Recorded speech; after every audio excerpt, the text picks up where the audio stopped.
Olá, querido candidato que me acompanha aqui pelo canal Estudando com o Professor Marco Antônio. Eu quero pedir para você, se você não fez isso ainda, para que você se inscreva no nosso canal, ative o sininho, para que todas as vezes que nós postarmos uma videoaula aqui no canal, você seja notificado. Eu peço também para que você deixe o seu like, deixe o seu gostei. Dessa forma você estará colaborando para que o canal se fortaleça e assim as informações postadas aqui possam alcançar um número maior de pessoas. Nesta oportunidade, eu vou fazer para você e com você a resolução de 18 questões de língua portuguesa, questões que caíram na prova aplicada pela VUNESP durante o concurso público realizado pela Polícia Militar para ingresso como soldado de segunda classe no ano de 2015. Portanto, venham comigo, vamos resolver as questões, vamos aprender para que você tenha melhores condições na hora da prova da Polícia Militar, prova esta que está chegando, né? E como sempre a VUNESP faz, ela traz um texto para que o candidato faça a leitura e a partir do texto, evidentemente, o candidato vai ter condições de responder as questões. Neste caso aqui, questões de números 1 a 5. E ela começa dizendo, leia o texto para responder as questões de números 1 a 5. Então é evidente que o candidato tem que fazer a leitura do texto. Como? Com muita calma, com muita atenção, ok? Para que você possa inferir o máximo de informação que o texto, evidentemente, vai passar para você. Então, dê uma pausa aí no vídeo, faça a leitura atentamente do texto e daqui a pouquinho a gente volta para fazer a resolução da primeira questão.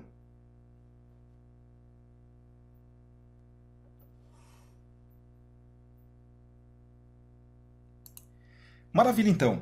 Terminada a leitura do texto, vamos então começar a resolução da primeira questão, que diz assim: de acordo com o texto, a Pesquisa Nacional de Saúde, divulgada pelo IBGE, foi realizada a partir: alternativa A, da contagem do número de trabalhadores brasileiros que permaneceram hospitalizados; alternativa B, do exame de um banco de dados que empregadores guardam de seus funcionários; alternativa C, da entrevista de trabalhadores enquanto esses estavam afastados do serviço por doença; alternativa D, da análise de documentos médicos que comprovam o afastamento de trabalhadores doentes; alternativa E, do registro da declaração de cidadãos brasileiros consultados no contexto domiciliar.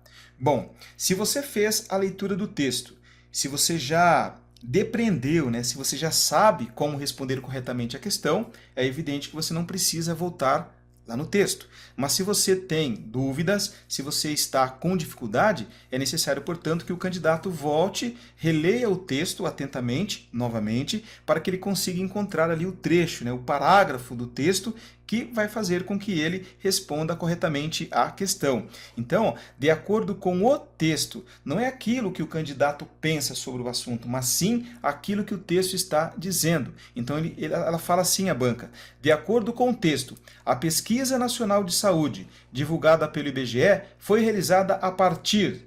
Então, vamos lá, né, buscar no texto o trecho que deixa claro isso para todos nós. Esse trecho fala o seguinte: o levantamento mostrou que 17,8% dos trabalhadores brasileiros que faltaram ao trabalho pelo menos um dia alegaram ter tido gripe ou resfriado. Preste atenção, a pesquisa foi feita em 2013 em 62,9 mil domicílios em todos os estados da federação. O estudo é inédito e não tem, portanto, base de comparação.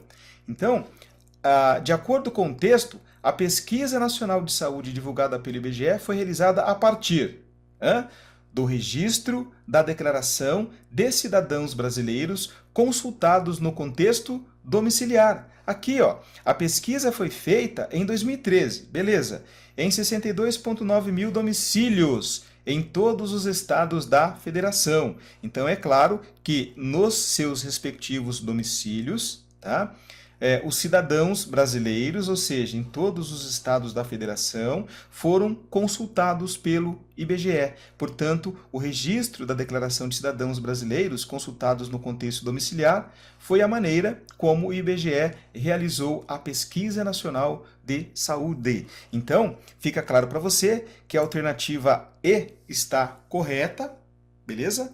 E o texto, evidentemente, ele não fala nada, né, que a contagem do número de trabalhadores brasileiros que permaneceram hospitalizados, né, foi a partir disso que se deu a pesquisa. Não fala também que a pesquisa se deu a partir do exame de um banco de dados que empregadores guardam de seus funcionários, tampouco de entrevista de trabalhadores enquanto esses estavam afastados do serviço por doença. Também não foi da análise de documentos médicos que comprovam o afastamento de trabalhadores doentes. O texto ele não fala nada sobre isso, mas sim que a pesquisa foi realizada a partir do registro da Declaração de Cidadãos Brasileiros consultados no contexto domiciliar. Portanto, a alternativa correta é a e, obviamente, as demais estão incorretas. Agora vamos fazer a resolução da questão número 2. Ela diz assim: conforme o texto, é correto afirmar. Novamente, a banca fala conforme o texto, beleza? Aquilo que o texto está dizendo para você. Tá? Você fez a leitura do texto, ele disse alguma coisa para você, e é isso que a banca quer saber. Então, conforme o texto, é correto afirmar que a gripe e o resfriado têm em comum o fato de serem transmitidos por vírus, apesar de a gripe ser mais debilitante. Alternativa B. Ao longo dos anos, os brasileiros têm faltado cada vez mais ao trabalho devido a resfriados que se tornaram tão intensos quanto a gripe. Alternativa C. Os casos de gripe foram mais frequentes do que os de resfriados entre os trabalhadores que faltaram ao trabalho. Alternativa D. Por serem menos intensos, os casos de resfriados não constituem justificativa válida para se ausentar do trabalho. E alternativa E. O estudo do IBGE não permite estabelecer uma comparação entre os estados da federação quanto às causas de falta ao trabalho. Então, novamente, eu digo a você, candidato, se você ainda não está em condições de responder a questão, você deve voltar e fazer novamente a leitura do texto para que você possa se encontrar a informação que vai dar a você condição de responder corretamente a questão. Então eu trouxe, a exemplo do que eu fiz na questão anterior, eu trouxe o trecho do texto que nos dá essa condição. Veja bem, ele fala assim: ainda que virais, a gripe e o resfriado têm diferenças. Tá? Percebam aqui na alternativa A, a gripe e o resfriado têm em comum o fato de serem transmitidos por vírus. Então ele fala, ainda que virais, então a gripe e o resfriado têm em comum o fato de serem transmitidos por vírus. Então aqui está tudo bem. Apesar de a gripe ser mais debilitante. Vamos ver o que o Dr. Drauzio Varela continua a dizer.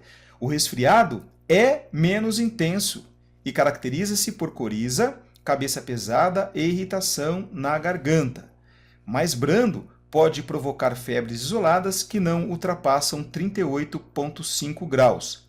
A gripe pode derrubar. Então, a gripe, né, ela é mais debilitante do que o resfriado. Então, a gripe pode derrubar a pessoa por alguns dias. Beleza? Requer repouso, boa hidratação e, com orientação profissional, uso de analgésicos e antitérmicos. Então, este trecho do texto nos dá a informação para responder corretamente a alternativa, ou melhor, a questão número 2, né? Porque é a alternativa A que é a alternativa correta, tá? A alternativa alfa que é correta. Por quê?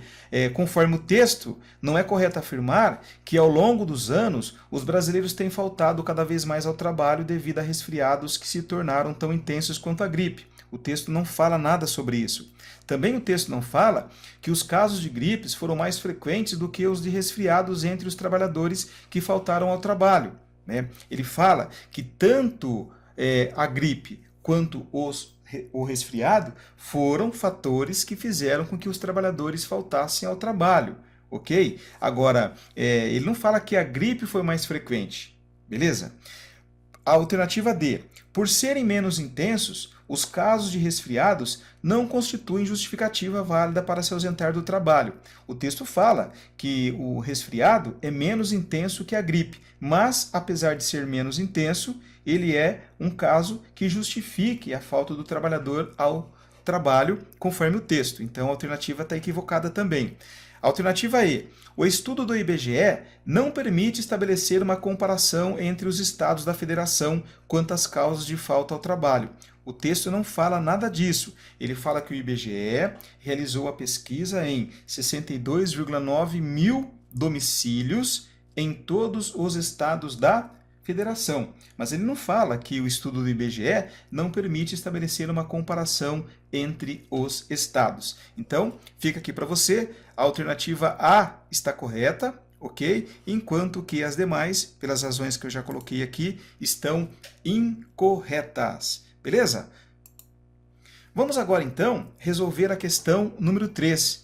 E a banca ela fala o seguinte: a forma verbal requer, destacada no terceiro parágrafo, está corretamente substituída sem alteração da mensagem por. Ou seja, nós devemos substituir a forma verbal requer, a palavrinha requer, lá no trecho, lá no texto, de forma que não tenha a alteração de sentido, ou seja, a mensagem não é alterada. Então, quais dessas palavrinhas aqui pode substituir a palavra requer sem alterar o sentido do texto? E eu trouxe aqui para nós, para você também, é claro, o trecho em que aparece a palavrinha requer, a forma verbal requer.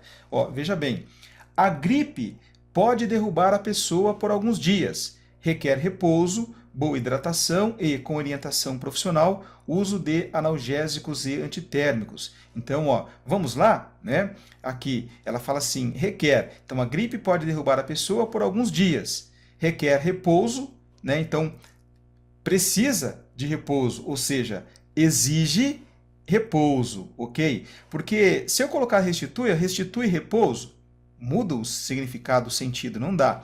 Prescinde repouso, ou seja, antes de a gripe pegar a pessoa, digamos assim, ele tem que repousar. A gripe delata, não, a gripe previne, previne, então previne repouso, não. Na verdade, a gripe pode ser derrubada, ou melhor, a gripe pode derrubar a pessoa por alguns dias. Exige repouso, boa hidratação e, com orientação profissional, uso de analgésicos e antitérmicos para que a pessoa gripada possa se recuperar. Beleza? Então, a resposta aqui é a resposta D, alternativa D. A palavra exigir, Então, exige, o que? Repouso. Requer repouso. E as demais alternativas, portanto, estão equivocadas. Maravilha? Vamos lá, então, agora resolver a questão número 4. Vamos lá resolver a questão número 4. Ela diz o seguinte: a forma verbal em destaque em cada alternativa está empregada corretamente no que se refere à concordância padrão da língua portuguesa. E aqui ele fala, se é verbo, a forma verbal, ele quer que você analise o quê? A concordância verbal, ou seja, lembra, o verbo ele deve concordar com o sujeito. Se o sujeito está no singular, o verbo deve ser empregado no singular. Se o sujeito está no plural, o verbo deve ser empregado no plural. Se o sujeito ele é composto, ou seja, ele tem mais de um núcleo, o verbo, evidentemente, deve ser empregado no plural. Então, vamos aqui fazer a resolução da quarta questão. Vamos analisar. A alternativa A, ela traz o seguinte: coriza, cabeça pesada e irritação na garganta faz parte do quadro de sintomas do resfriado, Beleza? Vamos lá, então. Eu digo coriza, cabeça pesada e irritação na garganta faz. Percebam aqui, os senhores, que o verbo fazer está no singular. E aqui eu tenho coriza como núcleo, um dos núcleos do sujeito, cabeça, outro núcleo do sujeito, irritação, outro núcleo do sujeito. Sujeito de quem? Do verbo fazer. Então, coriza, cabeça pesada e irritação na garganta fazem parte do quadro de sintomas do resfriado. Então, aqui, pelo fato de eu ter um sujeito composto, né, ou seja, mais de um núcleo, eu deveria fazer, né, ou deveria ser colocado aqui, evidentemente, o verbo no plural. Então, ficaria fazem, beleza? Então, essa alternativa aí está incorreta. Coriza, cabeça pesada e irritação na garganta fazem parte do quadro de sintomas do resfriado. Vejam bem agora, entre as causas das ausências no trabalho está o quê? O mal-estar, beleza? Característico de gripes e resfriados. Então, o mal-estar aqui é o sujeito do verbo estar, ok? Tá? Do verbo estar. Então, aqui eu tenho um sujeito, tá? Simples, tá? No singular, é claro. O verbo, portanto, aparece no singular. Então, a alternativa B está correta. Vamos analisar agora a alternativa D. A alternativa C, melhor dizendo. Ele fala assim: dados de pesquisa divulgada pelo IBGE revela os principais motivos de faltas ao trabalho. Ou seja, se são dados, né, dados de pesquisa, beleza? Divulgada pelo IBGE, os dados revelam. Então, quem é o sujeito do verbo revelar? São os dados. Dados está no plural, beleza? Dados está no plural. Dados do quê? De pesquisa divulgada pelo IBGE. Então, se dados está no plural, consequentemente aqui o verbo revelar deveria aparecer também no plural. Então, dados de pesquisa divulgada pelo IBGE revelam os principais motivos de falta ao trabalho. Beleza? O que faz com que a alternativa C esteja errada também. Vamos na D?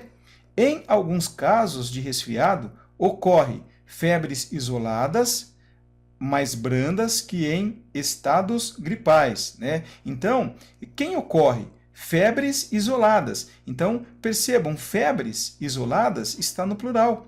É o sujeito do verbo ocorrer, né? Porque são elas que ocorrem. Portanto, aqui o verbo está empregado, a exemplo da alternativa anterior, de forma incorreta, porque deveria ser ocorrem, tá? Em alguns casos de resfriado, ocorrem febres isoladas, mais brandas que em estados gripais, beleza? O que faz com que a alternativa D esteja errada também. Alternativa E. Geralmente, as pessoas com gripe utilizam medicamentos sem a devida orientação profissional. Geralmente, as pessoas com gripe utilizam. Quem utiliza medicamentos sem a devida orientação profissional? As pessoas com gripe. Então, perceba aqui que o sujeito do verbo utilizar é pessoas. Pessoas está no plural, ok? Se o sujeito está no plural, consequentemente o verbo também deveria ser empregado no plural e não foi. Deveria ser empregado ou utilizado, utilizam, né, medicamentos sem a devida orientação profissional, o que faz com que a alternativa E esteja incorreta também.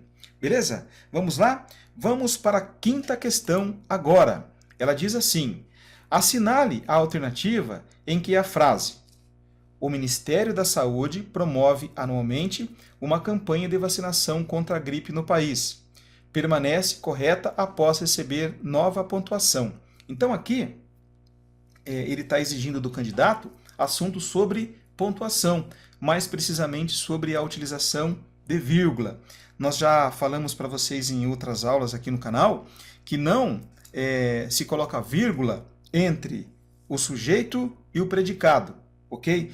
Não se coloca vírgula também entre o nome, ok? E seus adjuntos, ou seja, as palavrinhas ali, os pronomes, os numerais, né, os adjetivos que se referem ao nome. Então, né, os adjuntos adnominais, eles são ligados diretamente com o nome.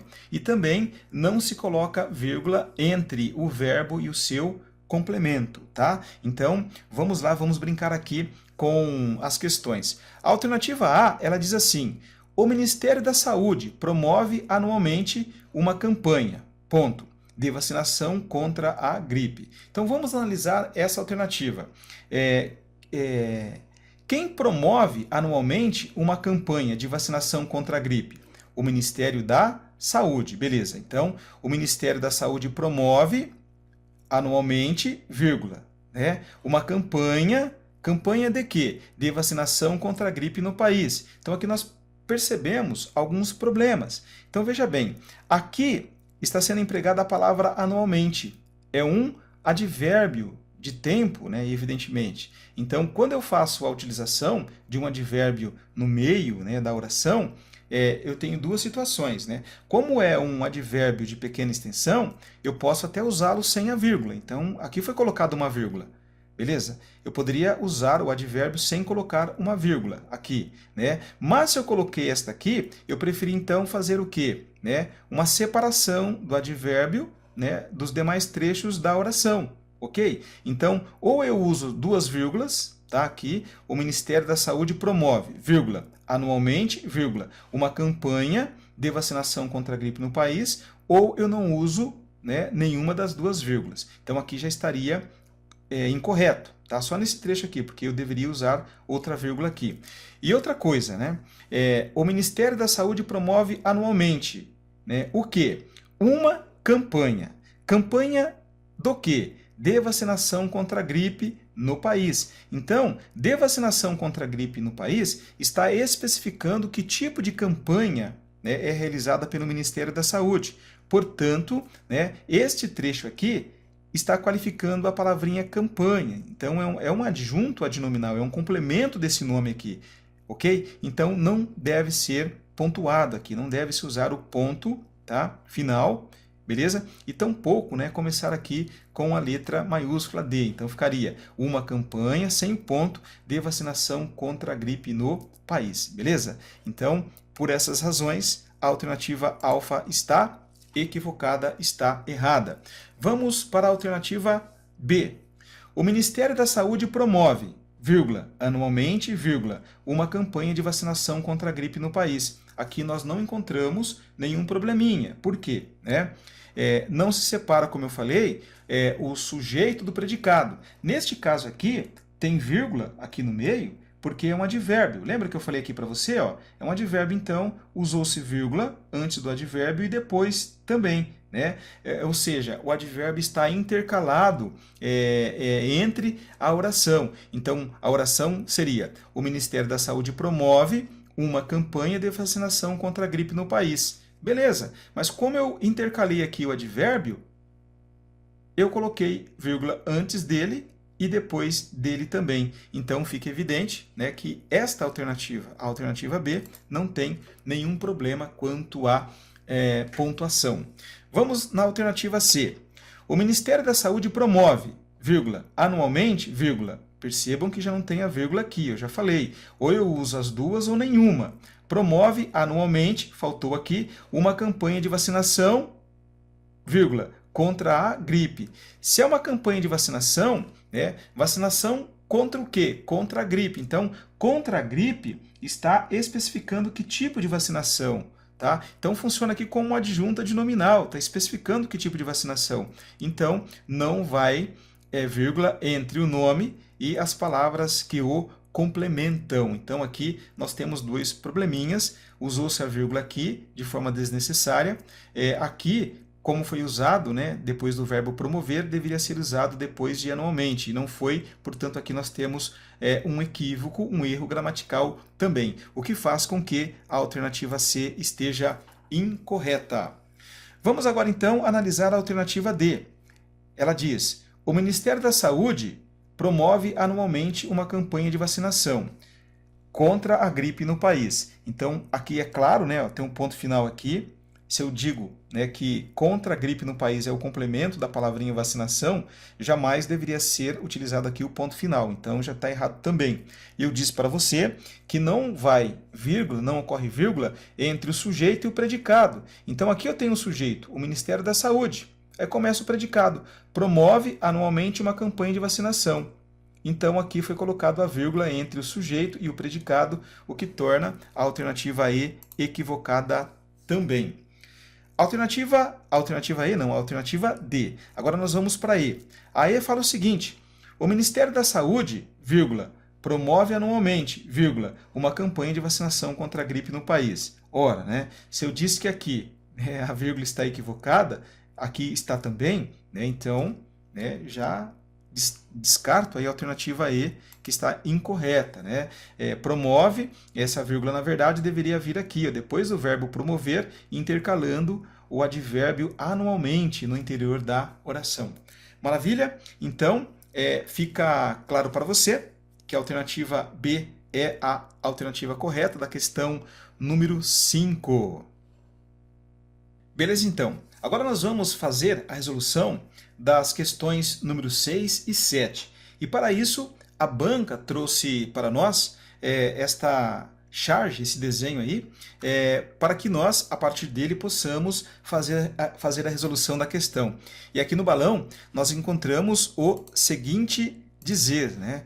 Ele é um sujeito meio estranho, não pode ouvir sirene da polícia, larga tudo e sai correndo, né? Então nós percebemos aqui duas pessoas dialogando e obviamente havia uma terceira pessoa sentada aqui que ao sair correndo, acabou inclusive derrubando a cadeira, né? Então eu peço para você, querido candidato que está me ouvindo neste momento, sempre quando aparecer uma imagem assim, isso aí é um texto, tá? Tudo isso aqui é um texto composto por linguagem verbal, como também uma linguagem visual. Então tem aqui o copo do camarada que se foi caído, a cadeira caída, né, eles estão em um bar e tal, né? E então você tem que analisar o balão, né, o que está escrito no balão, bem como toda a imagem, porque às vezes muitas informações são tiradas aqui da imagem e não só, né, da expressão verbal, né, ou seja, as palavras que estão aqui dentro do balão. Então, ele é um sujeito meio estranho. Não pode ouvir sirene da polícia, larga tudo e sai correndo. Então, após fazermos a leitura e a interpretação, né, deste quadrinho aí, vamos fazer a resolução da sexta questão. Ela diz assim: a passagem não pode ouvir sirene da polícia, larga tudo e sai correndo. Está corretamente reescrita com as relações de sentido preservadas em, ou seja, a banca ela quer que você verifique entre as alternativas aquela que foi reescrita, ou seja, né, essa expressão aqui, né, não pode ouvir sirene da polícia, larga tudo e sai correndo, ela foi reescrita, ok, de maneira diferente, mas permaneceu, apesar de ser reescrita, as mesmas relações de sentido, ok? Tá? Não pode mudar. Então, vamos lá, querido candidato que me acompanha aqui pelo canal. A alternativa A, ela diz o seguinte: mesmo ouvindo sirene da polícia, larga tudo e sai correndo. Então, quando ele usa aqui, mesmo ouvindo, né? Então, olha, ele não pode ouvir sirene da polícia. É diferente de mesmo ouvindo, né? Na verdade, aqui ele fala, ó, ele não pode ouvir a sirene da polícia, que ele sai tudo, ele tem medo, né? Agora, mesmo ouvindo sirene da polícia, larga tudo e sai correndo. Então, perceba que esta construção aqui tem um sentido diferente desta que está sendo apresentada aqui, ok? Não tem o mesmo significado, o mesmo sentido, o que faz com que a alternativa alfa esteja errada. A B. Embora ouça a sirene da polícia, larga tudo e sai correndo. Então a palavrinha embora aqui, ela dá uma ideia de concessão, né? Embora ouça a sirene da polícia, larga tudo e sai correndo, ou seja, né, talvez ouvir a sirene da polícia não seja a principal razão, né, que faz com que ele largue tudo e saia correndo. Então não é isso que está escrito aqui, ou seja, ele não pode ouvir sirene da polícia. Ele larga tudo e sai correndo. Então a alternativa B também está equivocada. Tá? Então quando eu digo não pode ouvir o barulho da polícia, não pode ouvir sirene da polícia, ou seja, no momento, né, em que ele ouve a sirene da polícia, ele larga tudo e sai correndo. Então, ao ouvir sirene da polícia, larga tudo e sai correndo. Ou seja, no momento em que o camarada ouve a sirene da polícia, ele larga tudo e sai correndo. Então, esta construção aqui é diferente desta, beleza? Tá? Só que ela possui o mesmo sentido, possui as mesmas relações de sentido, então ela pode substituir perfeitamente esta expressão aqui, que não haverá problema algum com relação ao sentido. Ou seja, né, ele não pode ouvir sirene da polícia. No momento em que ele ouve sirene da polícia, larga tudo e sai correndo. Ao ouvir, no momento em que ele ouve a sirene da polícia, larga tudo e sai correndo, o que faz com que a alternativa C esteja correta. A D. Contudo, vírgula, ouve sirene da polícia, vírgula, larga tudo e sai correndo. Então aqui, né, completamente fora de sentido em relação a este aqui, contudo, é uma conjunção de adversidade, né, e não tem nada a ver com o que está escrito aqui, né, não pode ouvir sirene da polícia. Então aqui eu tenho uma oração que dá a ideia de tempo, né, e contudo a diversidade. Então nada a ver também a alternativa D, portanto ela está errada. Portanto, vírgula, ouve sirene da polícia, larga tudo e sai correndo, né? Então, portanto, aqui é uma conjunção conclusiva, tá? Não dá ideia de tempo, tá? Como ao ouvir sirene da polícia, então a alternativa E está equivocada também. Beleza? Tá? Vem comigo, então, vamos agora resolver a 7ª questão. Ela diz assim: o termo meio destacado em ele é um sujeito meio estranho, né? Então aqui nós temos um advérbio, né, de intensidade, de repente para mais, de repente para menos, é meio estranho. Então meio, né, um pouquinho estranho, tá? E estranho é uma qualidade daquela pessoa que de repente ouviu o barulho da sirene e saiu correndo, né, naquele desenho que nós colocamos para vocês anteriormente, ok? Então vamos analisar agora a alternativa A. Ela fala assim, a palavrinha meio intensifica o sentido de estranho e equivale à expressão muito mais? Olha, se eu falo ele é um sujeito meio estranho, ou seja, ele é um pouco estranho. Eu posso ter um sujeito meio estranho, eu posso ter um sujeito estranho e posso ter um sujeito muito estranho. Então é óbvio que aqui a palavra meio ela não intensifica o sentido da palavra estranho, né? Muito pelo contrário, ela diminui, né? O meio estranho, só um pouquinho, né? Então essa alternativa alfa aqui, evidentemente, ela está equivocada. A palavrinha meio, ela altera o sentido de estranho? Beleza, ela até, né, dá um pouquinho estranho, né? E equivale à expressão há pouco tempo, então ela não, em que pese ela alterar o sentido de estranho, né? Ou seja, minimizar, né? Ou seja, não é tão estranho e tal, ela não equivale à expressão há pouco tempo. Então a alternativa B está errada também, beleza? Vamos para a alternativa C. A palavra meio, né? Ela atenua o sentido de estranho? Sim, né? Ou seja, é um pouco estranho e equivale à expressão um tanto. Ó, ele é um sujeito um tanto estranho. Beleza, tá? Ele é um sujeito meio estranho, ok? Então, como eu disse anteriormente, eu tenho meio, né, atenuando, eu tenho a palavra meio, né, estranho, que é estranho apenas, que é o normal, e tenho muito estranho, ok? Então, evidentemente, a palavra meio, ela acaba atenuando o sentido da palavrinha estranho. Um pouco estranho apenas. Então, a alternativa correta da 7ª questão é a alternativa C. A alternativa D, ela fala o seguinte: nega o sentido de estranho e equivale à expressão nem mesmo? Não, né? Ela atenua, ela não nega. Tá? Então, a D também está equivocada. A C contradiz o sentido de estranho? Também não, né? Ela apenas atenua, conforme nós colocamos para vocês aqui ao analisar a questão, a alternativa, melhor dizendo, C, beleza? O que faz com que a alternativa E esteja equivocada também. Bom, vamos agora fazer a leitura do texto, né, para você poder ter condições de responder as questões de número 8 a número 13. A banca ela pede: leia o texto para responder as questões de números 8 a 13. Então eu peço para você, candidato, que está me ouvindo neste momento, para que você faça uma pausa aí no vídeo e faça atentamente a exemplo do que você fez ao fazer a leitura do texto anterior. Calmamente, atentamente, você vai fazer a leitura do texto e daqui a pouquinho a gente volta para resolver a questão de número 8.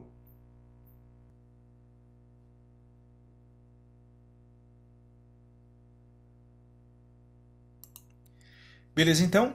Feita a leitura do texto, nós vamos agora fazer para você a resolução da questão número 8. Número 8.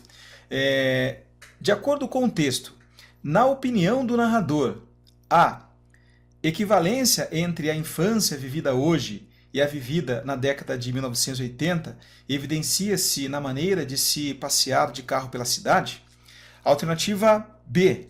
Diferença entre a infância vivida hoje e a vivida na década de 1980 é comprovada pelo fato de que, no passado, era possível brincar na rua, que não oferecia tantos riscos quanto hoje?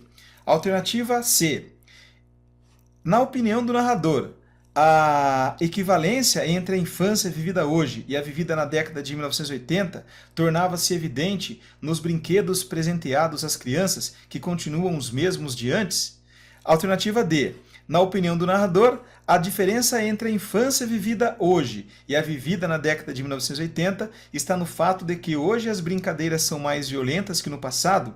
E, por fim, a alternativa E. Na opinião do narrador, a diferença entre a infância vivida hoje e a vivida na década de 80 pode ser percebida em algumas atitudes antes consideradas normais e que hoje são recriminadas. Então, querido candidato, é necessário, se você não ter a capacidade de responder corretamente a questão, é imprescindível, tá? Que você volte lá no texto, tá? Faça a leitura, na hora da prova, lá, a leitura atentamente, com tranquilidade, para você encontrar aí o trecho que vai trazer condições para você responder corretamente esta questão, né? Então, na verdade, a banca está perguntando aqui, né, na opinião do narrador. Narrador de quem? Do texto, né? Aquela pessoa que estava contando a história para você. Então, se nós voltarmos lá no texto, né, a gente vai perceber que nesse trecho aqui nós vamos encontrar, né, a informação que nós precisamos para responder corretamente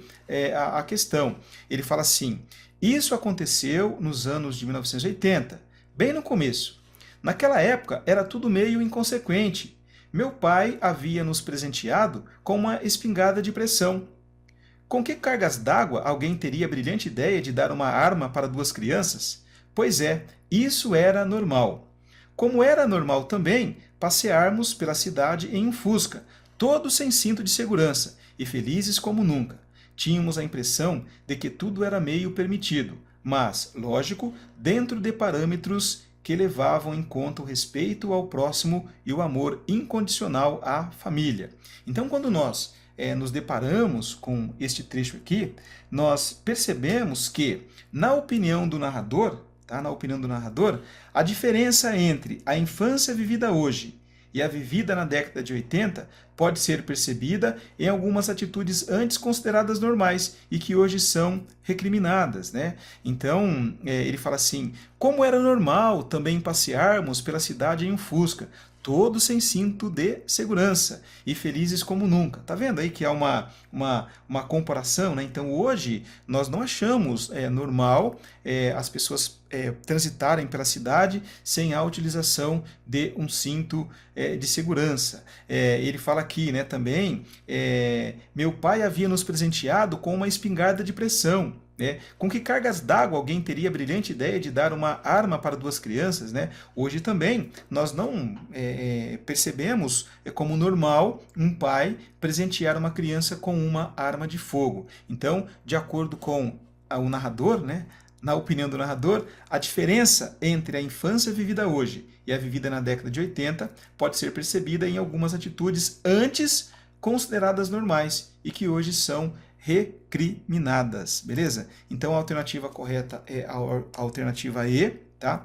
O narrador não fala que a equivalência entre a infância vivida hoje e a vivida na década de 80 evidencia-se na maneira de se passear de carro pela cidade, né? Na verdade, ele faz uma comparação, né? Mas não é só isso que demonstra, né, que evidencia a maneira como se comportavam as crianças, a população na década de 80 e agora. Tá? Então a alternativa alfa está equivocada também, como está equivocada a B, né? O narrador ele não fala que a diferença entre a infância vivida hoje e a vivida na década de 80 é comprovada pelo fato de que no passado era possível brincar na rua. que não oferecia tantos riscos quanto hoje, né? Ele não fala isso, não fala que a equivalência entre a infância vivida hoje e a vivida na década de 80 torna-se evidente nos brinquedos presenteados às crianças, que continuam os mesmos de antes, né? Então ele também não fala isso, e tampouco que a diferença entre a infância vivida hoje e a vivida na década de 80 está no fato de que hoje as brincadeiras são mais violentas que no passado, tá? Ele não fala isso também, beleza? Ele não percebe a diferença, né, entre uma coisa e outra, com relação que as brincadeiras são mais violentas que no passado. Então, essas alternativas aqui, a B, a C e a D, elas estão equivocadas, e evidentemente a alternativa E é a que está correta.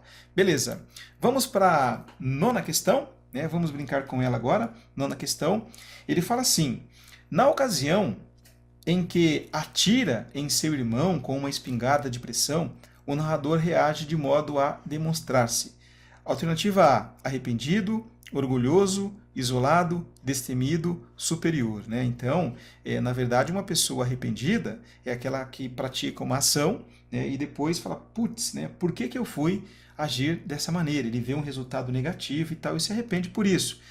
Uma pessoa que se coloca de maneira orgulhosa, né, ou seja, ela sente prazer, né, ela sente alegria ali de ter feito algo. Uma pessoa que se coloca isolada, ela é uma pessoa que está apartada das demais e tal, né, está sozinha. Destemida é aquele que tem muita coragem. E superior, evidentemente, é aquela pessoa que acha, que acredita que é melhor do que um outro dentro de uma situação. Então, como eu tenho sempre falado aqui nessa resolução dessas questões, né, se você ainda não está preparado, não consegue responder, né, corretamente a questão, por falta de conhecimento, é claro, eu digo para você, não tenha vergonha, volte lá no texto, faça a leitura do trecho, que lhe dê condições de responder corretamente à questão. E eu trouxe, né, o trecho para você. O narrador fala assim: ah, mãe, fui eu que atirei em meu irmão. E, logo após o grito estridente dele, saí gritando igualmente pela casa. Ou seja, enquanto o irmão, que foi atingido pelo tiro, ok, estava gritando, né, morri de repente, né, eu fui ferido e tal, o narrador que atirou, ele também saiu gritando igualmente pela casa. É óbvio, né, se ele saiu gritando, ele não se colocou orgulhoso, né, ele não se colocou de maneira destemida e tampouco superior, ali naquela cena, tá? E também ele não se colocou assim de forma isolada, tanto é que o irmão estava ali, ele correu para a mãe e tal. Na verdade, quando ele diz, ah, mãe, fui eu que atirei em meu irmão, e logo após o grito, saiu gritando igualmente pela casa, ele demonstrou que, com essa atitude, arrependimento. Então, a alternativa correta da questão número 9 é a alternativa A. Tá? A, e evidentemente, conforme eu expliquei para você, as demais alternativas estão equivocadas. Beleza, então, vamos agora fazer a resolução da 10ª questão desta prova, beleza? Que diz o seguinte: a forma verbal destacada em havia uma mesa e todos nós sentávamos juntos para celebrar mais um dia em que nada nos faltara, está corretamente substituída sem que se alterem o tempo ou o modo verbais por alternativa A, ter faltado. Alternativa B, tiver faltado. Alternativa C, tenha faltado. Alternativa D, tinha faltado. E alternativa E, terá faltado. Bom, querido candidato, querido aluno que me acompanha aqui pelo canal, esta questão, evidentemente, ela cobra o conhecimento sobre a transformação do tempo verbal simples em um tempo verbal composto. Então, eu tenho aqui o verbo faltar, conjugado, faltara. É um tempo verbal simples. E eu tenho aqui, nas alternativas de A a E, tempo verbal composto. Então, na verdade, a banca quer que nós utilizemos, no lugar, né, do tempo verbal simples faltara, um tempo verbal composto, né, dentre as alternativas aqui, sem que alterem, né, o tempo ou o modo verbais. Então é necessário que o candidato tenha alguns conceitos em mente para que ele possa resolver com êxito esta questão. Primeiro conhecimento que ele tem que ter é com relação aos tempos verbais. Eu tenho o tempo presente, que é o tempo em que se dá a fala. Eu tenho o tempo passado, que é o tempo em que se dá anterior à fala, chamado também de pretérito. E eu tenho também o tempo futuro, que é aquele tempo que se dá após a fala. Beleza? E quanto aos modos, eu tenho vários modos verbais. Eu tenho o modo indicativo, eu tenho o modo subjuntivo, eu tenho o modo imperativo, eu tenho o modo infinitivo, eu tenho o modo o gerúndio e tem o particípio. Então eu tenho vários modos verbais, ok? Então é necessário que o aluno tenha esses conceitos em mente para que ele consiga resolver, evidentemente, com êxito esta questão. Para facilitar a sua vida, eu trouxe aqui para você o tempo verbal simples, faltara, ele está no modo indicativo, porque apresenta aqui uma certeza, tá? O modo indicativo ele nos apresenta uma certeza. Então, o tempo verbal faltara está no modo indicativo, ok? E o tempo dele, né, é pretérito mais que perfeito, ou seja, ele está no passado.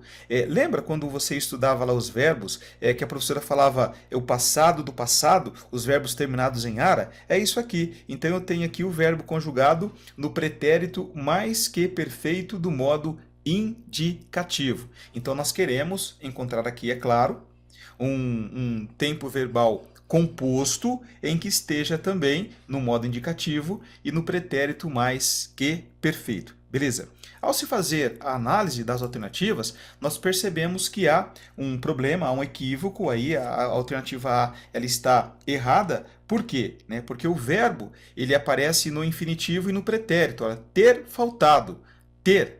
Lembra? Terminações ar, er e ir. O verbo está no infinitivo. Ok? Então, consequentemente, foi alterado o modo verbal aqui. Ok? E o tempo, né? Tudo bem, né? O tempo está no pretérito, mas o modo verbal ele está equivocado porque está no infinitivo. Então, a alternativa A ela está equivocada. A alternativa B também está equivocada porque ela aparece aqui no subjuntivo, tiver. Ok? Então, o subjuntivo expressa dúvida. Tá? E aqui também faltado está no futuro, beleza? Está no futuro, evidentemente, então, está equivocado. Tá? Então, a alternativa errada também. A alternativa C, ela traz tenha também expressando dúvida, está no modo subjuntivo. Nós falamos que o modo é o indicativo, pretérito mais que perfeito, beleza? Então eu tenho aqui um pretérito perfeito, só que o verbo está no subjuntivo, está errada. A alternativa C está errada e a alternativa D está correta porque tinha, né? Tinha, eu tinha, né? Ele tinha. Então aqui o verbo está empregado no indicativo, no modo indicativo, expressa uma certeza, ok? E no pretérito mais que perfeito. Então eu tenho pretérito mais que perfeito do indicativo, um tempo verbal composto que substitui a altura sem que altere o sentido, o tempo ou o modo verbal, ok? O verbo faltar é empregado aqui em um primeiro momento. Então, a alternativa correta é a alternativa D. E, evidentemente, a alternativa E está equivocada também, porque, apesar do verbo aqui estar no indicativo, ele está no futuro do presente, ou seja, o fato se dá em um momento posterior à fala. Diferentemente aqui, né, o fato se deu em um momento anterior à fala, beleza? Então a alternativa D está correta, enquanto que a E também está incorreta, beleza? Vamos lá então agora resolver a 11ª questão. A 11ª questão, ela diz o seguinte: considere a seguinte passagem do texto. Com que cargas d'água alguém teria a brilhante ideia de dar uma arma para duas crianças? Pois é, isso era normal. Como era normal também passearmos pela cidade em um Fusca, todos sem cinto de segurança. E aí a banca vem e pergunta para você. No contexto, o termo como, empregado aqui, em destaque, estabelece relação de finalidade, concessão, comparação, consequência, conformidade. Vejam bem, né?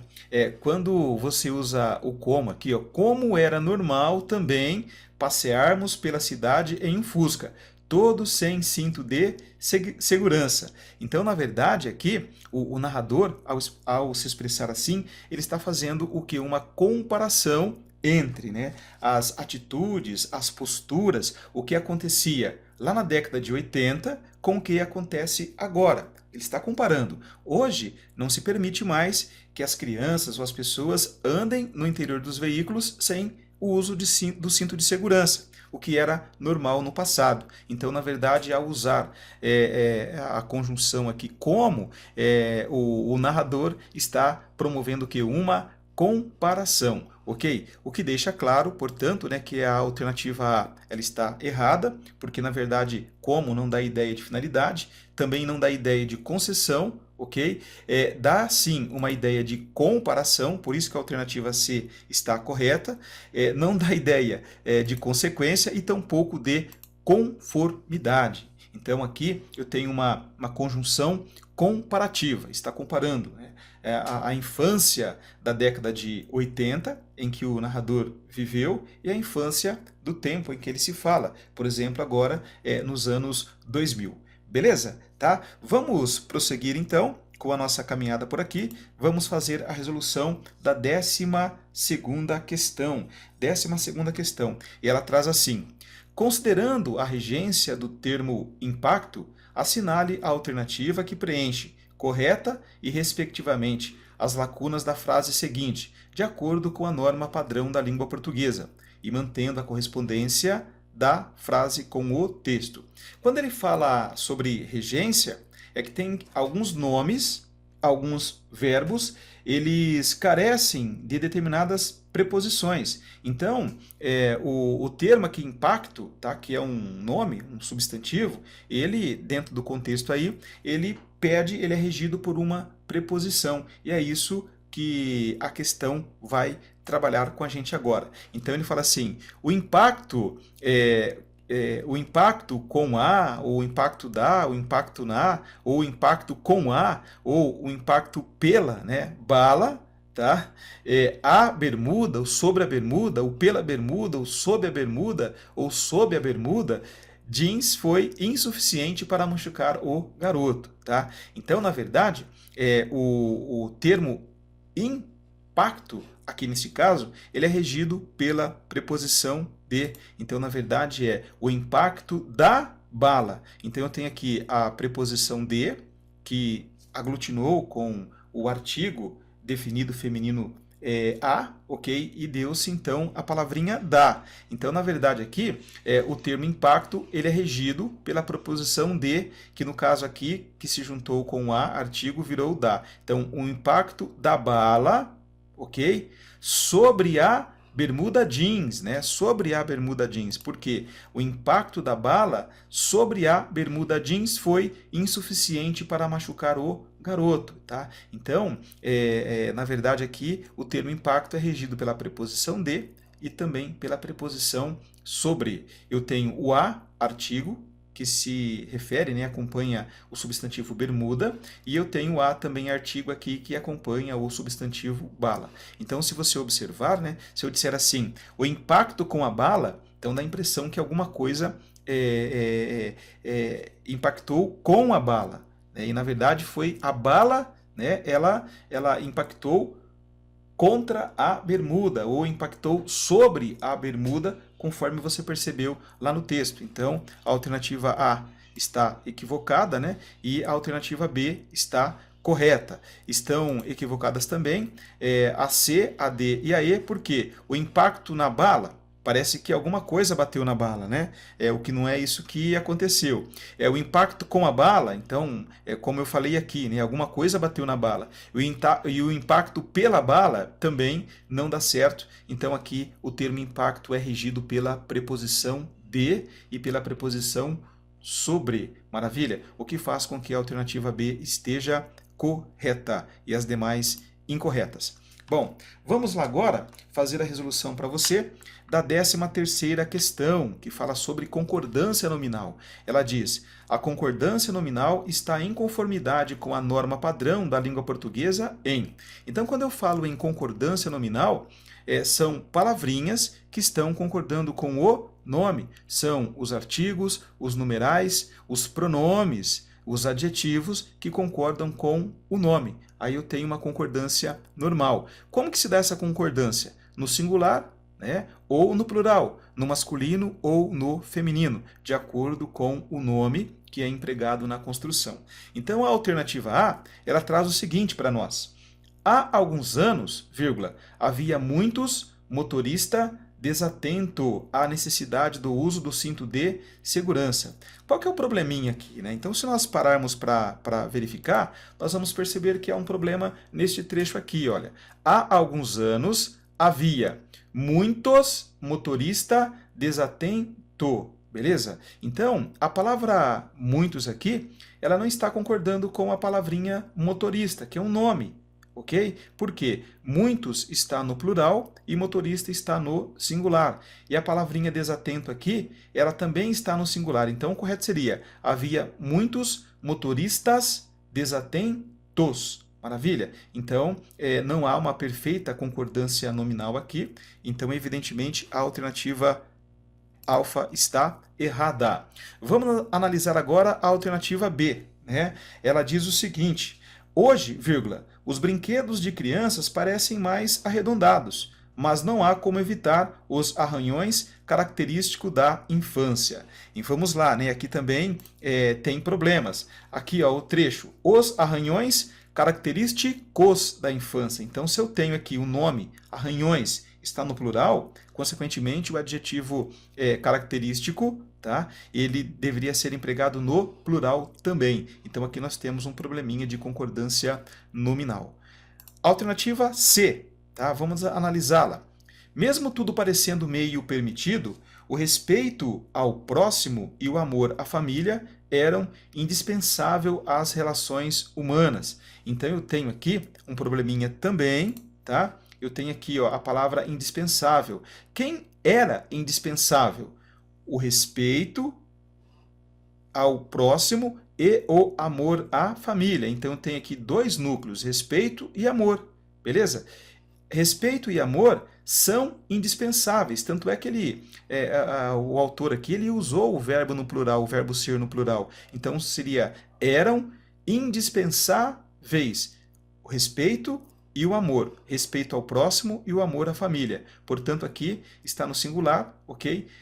O núcleo aqui são dois, né? Respeito e amor. Consequentemente, indispensável deveria ter aparecido aqui no plural, o que faz com que a alternativa C esteja incorreta também.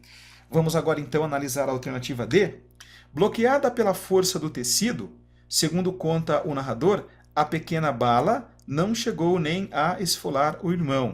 Então, ó, bloqueada pela força do tecido, a pequena bala não chegou nem a esfolar o irmão. Nós não temos nenhum problema de concordância nominal nesta construção, ok? Então, o que faz com que a alternativa D esteja correta e a alternativa E esteja incorreta, porque ela diz assim, na década de 1980, época da infância do narrador, as espingardas de pressão eram popular entre os garotos. Na verdade, as espingardas de pressão eram populares. É mais que uma espingarda, ok? Então, o adjetivo popular deveria ter sido empregado no plural e não no singular, como aconteceu, o que faz com que a alternativa E esteja equivocada. Vamos lá, então, partindo agora para a resolução da 14ª questão. E aqui eu tenho uma tirinha engraçada, né? A banca pede, leia a tira para responder às questões de números 14 e 15. Vamos fazer a leitura? No primeiro quadrinho está, São Paulo é uma cidade curiosa. Se você fica preso em um engarrafamento de milhares de carros, o taxista lhe diz que a culpa é da chuva. Então, prestem bastante atenção. Se você fica preso em um engarrafamento de milhares de carros, o taxista lhe diz que a culpa é da chuva. Então, baseados nesta tirinha, vamos então resolver as questões de números 14 e 15. A 14 diz o seguinte, a partir da análise da fala da personagem, conclui-se, corretamente, que a crítica principal explicitada na tira diz respeito Alternativa A lentidão com que taxistas dirigem visando aumentar o valor da corrida. Alternativa B, aos constantes alagamentos que ocorrem na periferia da cidade de São Paulo. Alternativa C, ao regime irregular de chuvas que assola o estado de São Paulo. Alternativa D, aos taxistas de São Paulo que falam demais enquanto dirigem. E alternativa E, a quantidade excessiva de carros que circulam na cidade de São Paulo. Então, querido candidato, querido aluno, se você não tem condições de responder, né, agora esta questão, volta na tirinha, faz a leitura novamente dela e venha para resolver a questão com conhecimento, tá? E eu trouxe o trechinho aí, a tirinha, né, o trecho da tirinha que traz a informação necessária para que nós possamos resolver esta questão corretamente. Percebam no segundo quadrinho, a personagem diz o seguinte: se você fica preso em um engarrafamento de milhares de carros, o taxista lhe diz que a culpa é da chuva, o que seria lá no terceiro quadrinho. Então, ele destaca aqui, ó, engarrafamento de milhares de carros. São muitos carros que provocam o engarrafamento.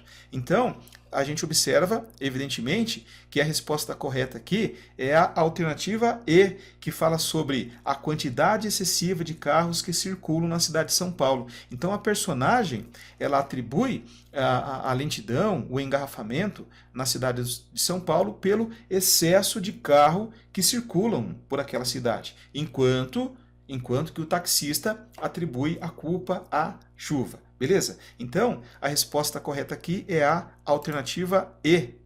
Por quê? Em nenhum momento a tirinha, né, a personagem na tirinha fala que a crítica, ela deixa claro que a crítica refere-se à lentidão com que os taxistas dirigem visando aumentar o valor da corrida.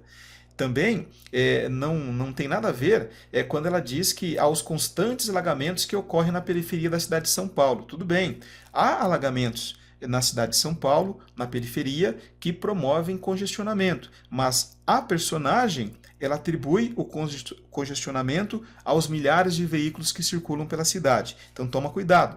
Ela também não atribui, né, o congestionamento ao regime irregular de chuvas que assola o estado de São Paulo e tampouco ao fato dos taxistas, né, os taxistas de São Paulo que falam demais enquanto dirigem, mas sim a quantidade excessiva de carros que circulam na cidade de São Paulo. Então, fica claro que as alternativas A, B, C e D estão equivocadas. Beleza?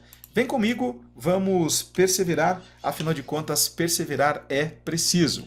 Vamos agora fazer a resolução da 15ª questão, que diz assim: uma frase condizente com a fala da personagem e correta quanto à regência verbal padrão está em. Então aqui ele está trabalhando com relação com o conhecimento regência verbal. É o fato de alguns verbos ser regidos por algumas preposições. Então vamos lá. Ele quer, né, que o candidato ele indique aqui alternativas, né, alternativas entre A e E, tá? Entre a e a E, que substitua, né, corretamente a fala da personagem sem que haja problema com relação à regência verbal. Então, na alternativa A, nós temos o taxista atribui a causa do engarrafamento à chuva. Então, vamos lá. O verbo atribuir. Quem atribui alguma coisa a alguém. Então, o taxista atribui a causa do engarrafamento a quem? A chuva. Então, aqui eu tenho apenas a preposição, atribui, ou melhor, o artigo a, né, porque vem aqui a causa do engarrafamento, e aqui sim eu tenho a presença da preposição a, mais o artigo a que acompanha o substantivo chuva, que é do gênero feminino. Portanto, aqui eu não tenho nenhum problema quanto à regência verbal padrão da língua portuguesa, o que faz com que a alternativa alfa esteja correta. Agora, vamos verificar os probleminhas que aparecem nas outras alternativas. Ele fala aqui na B, o taxista lamenta a chuva sobre o engarrafamento. Então, quem lamenta alguma coisa. E é óbvio aqui que ele usou a preposição a mais o artigo a, tanto é que tem o sinal aqui indicando a ocorrência de crase. Tá? Então, o verbo lamentar aqui, ele não é regido pela preposição a, o que é um problema, né? O taxista lamenta a chuva sobre o engarrafamento, tá? Então, a construção aqui totalmente equivocada, beleza? Vamos para C? O taxista põe sob a chuva a culpa do engarrafamento. Deveria ser o taxista atribui à chuva, aí sim, né? Atribui à chuva a culpa do engarrafamento. Seria uma construção mais perfeita. Agora, quando ele fala põe sob, né? Então dá a impressão que ele colocou, né, a culpa sob a chuva, né? E na verdade não é isso que ele está querendo dizer. Evidentemente aqui nós temos problemas quanto à regência verbal também, o que faz com que a alternativa C esteja errada. Aqui a D está errada também. Está errada também. Por quê? Ele diz assim, o taxista relaciona ao congestionamento a um reflexo da chuva. Na verdade, deveria ser o taxista relaciona o congestionamento a um reflexo da chuva. Por quê? O verbo relacionar ele não é regido pela preposição a. Então, aqui eu deveria usar apenas o artigo o que acompanha a palavra congestionamento. Portanto, a alternativa D está equivocada, está errada também, beleza? E nós vamos, portanto, verificar a alternativa E, que fala, o taxista alega de que o engarrafamento resulta na chuva. Então, quem alega, alega alguma coisa, né? Alegou o quê? Que o engarrafamento resulta da chuva, né? Então, tem um probleminha aqui, né? Quem resulta, resulta de, tá? Resulta de e não na. E quem alega, alega alguma coisa, não alega de. Então eu tenho dois probleminhas aqui, tanto o verbo alegar quanto o verbo resultar não são regidos por essas preposições aqui, o de e o em. Maravilha? O que faz com que a alternativa eco esteja errada também.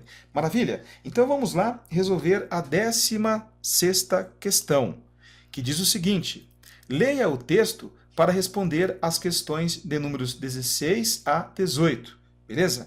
E o texto diz o seguinte, a melhor forma de se evitar a dengue é combater os focos de acúmulo de água, locais propícios para a criação do mosquito transmissor da doença. Para isso, é importante não acumular águas em latas, pneus velhos, vasos de plantas, caixas d'água, entre outros. Lembre-se, a prevenção é a única arma contra a doença.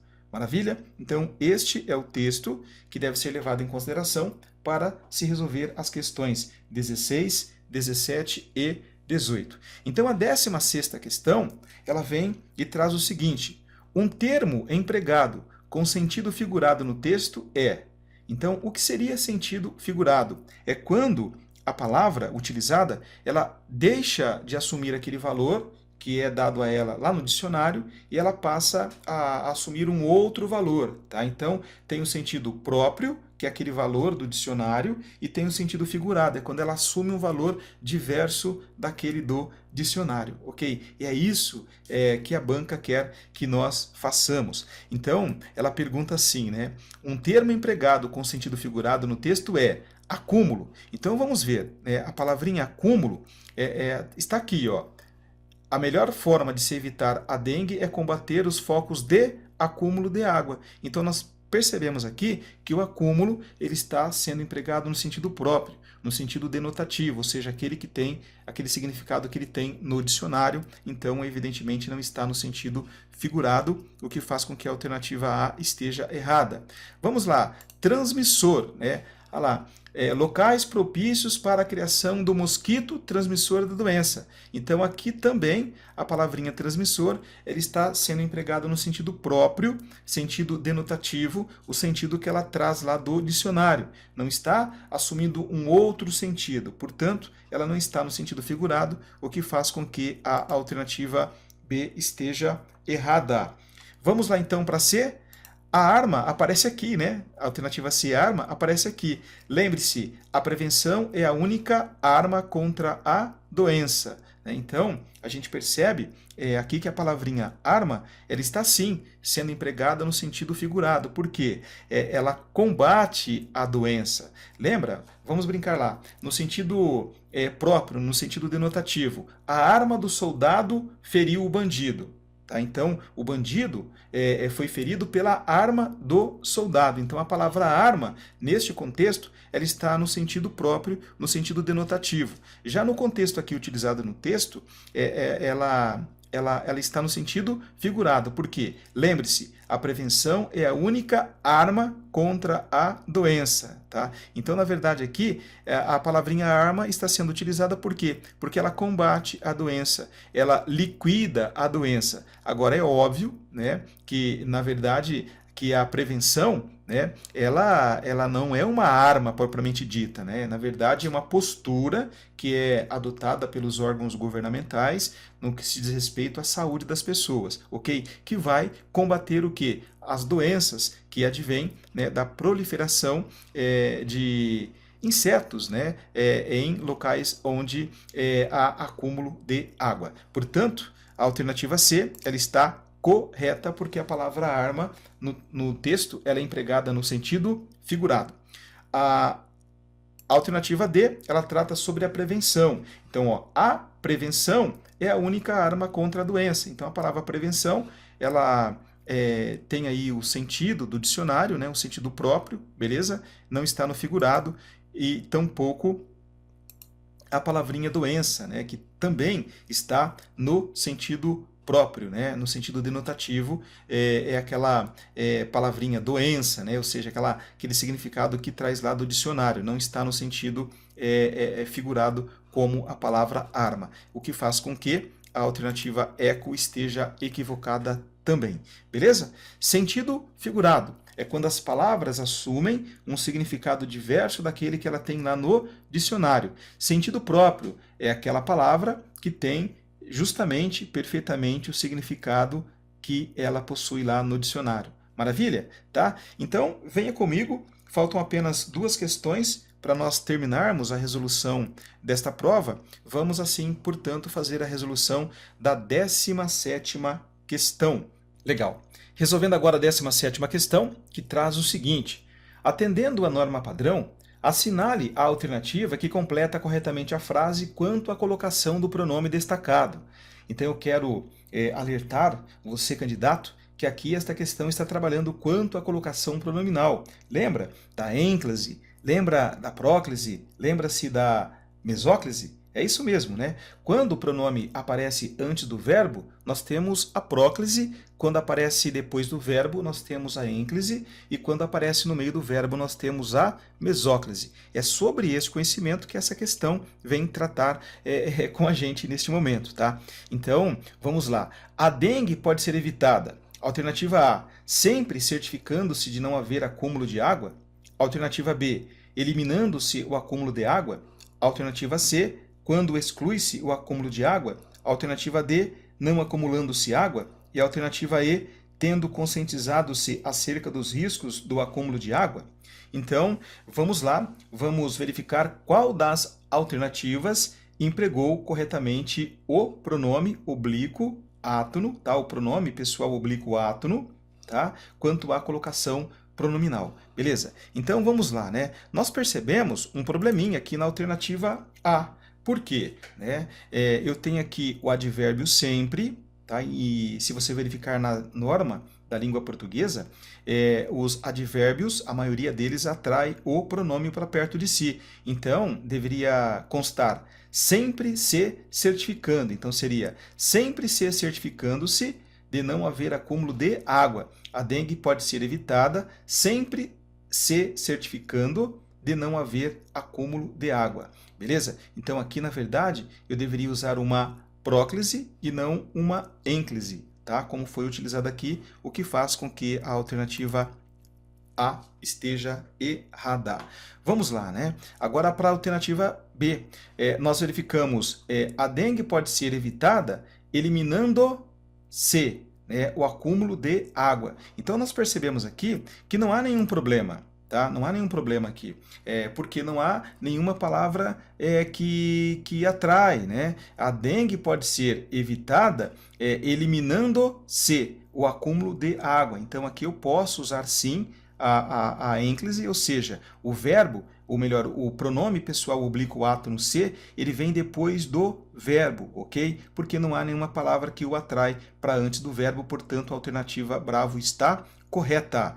Aqui eu tenho um probleminha na alternativa C.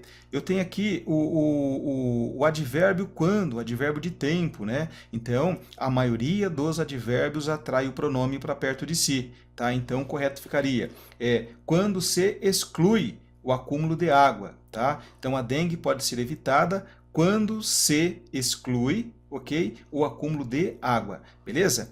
Os advérbios atraem os pronomes para perto de si, o que faz com que a alternativa C esteja equivocada.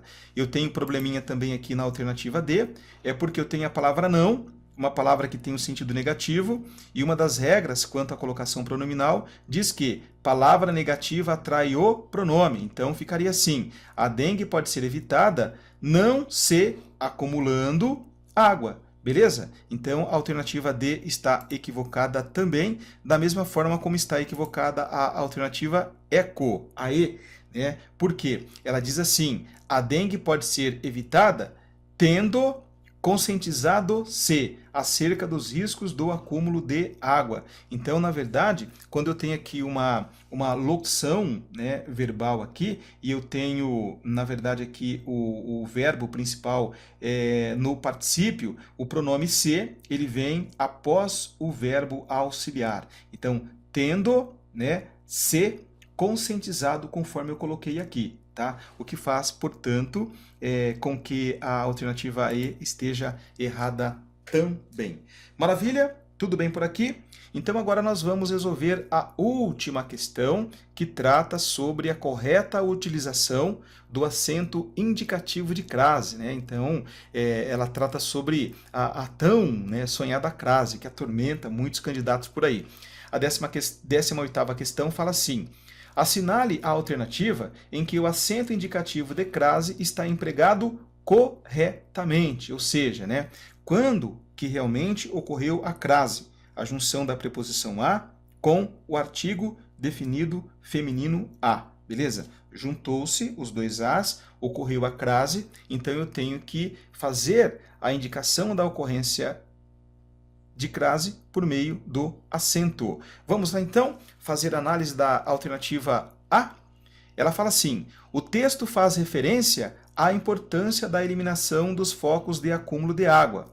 Então vejam bem, eu tenho aqui, o texto faz referência. Então a palavrinha referência, quem faz referência a alguma coisa. Aqui, a importância da eliminação dos focos de acúmulo de água. Então aqui eu tenho aqui o termo regente, né, que é regido pela preposição a, e eu tenho a importância, que é o termo regido, que faz, né, o uso do artigo a. Então há aqui a união do a preposição, né, a preposição do termo regente, mais o a que acompanha o substantivo importância. Então há a fusão dos dois, ok? Então eu tenho a crase, ocorre crase aqui, então eu faço o uso do acento indicativo de crase, o que faz com que, portanto, a alternativa alfa esteja correta. Beleza? A alternativa B está incorreta porque o texto alerta para a necessidade. Então já usou aqui uma preposição, a preposição para. Então esse a que aparece aqui é apenas um artigo que acompanha a palavra necessidade. Não houve a fusão de dois as, portanto não ocorreu crase, não deve ser utilizado o acento consequentemente. Tá? Eu tenho um probleminha aqui na alternativa C, que diz o seguinte: o texto conclama seus possíveis leitores a eliminar os focos de acúmulo de água. Então, eu tenho aqui o acento indicativo de crase neste ponto aqui, mas na verdade eu tenho apenas uma preposição, a preposição a. Por quê? Uma das regras com relação ao uso do acento indicativo de crase diz o seguinte, né? Não ocorre crase antes de verbo, aqui ó, eliminar. Né? Então, consequentemente, o uso do acento indicativo de crase está equivocado porque aqui não ocorre crase. Por quê? Diante de verbo não ocorre crase. Maravilha? Então, a alternativa C está equivocada. A D tem problema também, que diz o seguinte: o texto remete a certa urgência em se eliminarem os focos de acúmulo de água. Ok? Então, o texto remete a né, remete a certa urgência. Então eu tenho aqui apenas a preposição a, ok? Não tenho o artigo, beleza? O artigo aqui que acompanha a palavrinha certa, maravilha, né? Então, na verdade, quem remete alguma coisa a alguém, né? Então, na verdade, aqui o acento indicativo de crase está equivocado também, porque não ocorre crase neste ponto. Tá? Então, a alternativa D está equivocada, como também a E está equivocada. O texto dá destaque a uma necessária eliminação dos focos de acúmulo de água. Esse A que aparece aqui é apenas uma preposição, beleza? A preposição a, não há fusão com o artigo, ok? Ele não é usado aí, portanto, o acento indicativo de crase está sendo utilizado de maneira inadequada, o que faz com que a alternativa E esteja errada também. Beleza? Conseguimos, então, resolver as 18 questões da prova de língua portuguesa aplicada pela VUNESP durante o concurso público para ingresso como soldado de segunda classe na Polícia Militar do Estado de São Paulo. Eu espero, assim, ao fazer a resolução dessas questões, ter contribuído com o seu conhecimento ou capacitado para que dessa forma você chegue em melhores condições lá na prova, né, e resolva da melhor maneira possível e alcance a tão sonhada, a tão almejada vaga na Polícia Militar do Estado de São Paulo. Agradeço a você que nos acompanhou até agora. Obrigado mesmo, né, por prestigiar o nosso trabalho. Se você não fez isso ainda, clique ali, inscreva-se no nosso canal, ative o sininho para você ser notificado todas as vezes que nós postarmos uma videoaula por aqui. E deixe o seu like, deixe o seu gostei, assim o nosso canal será cada vez mais fortalecido, o que fará com que estas informações cheguem a um número maior de pessoas. Beleza? Um forte abraço para você. Um beijo carinhoso no seu coração e nós nos encontramos daqui a pouquinho no próximo vídeo. Até lá!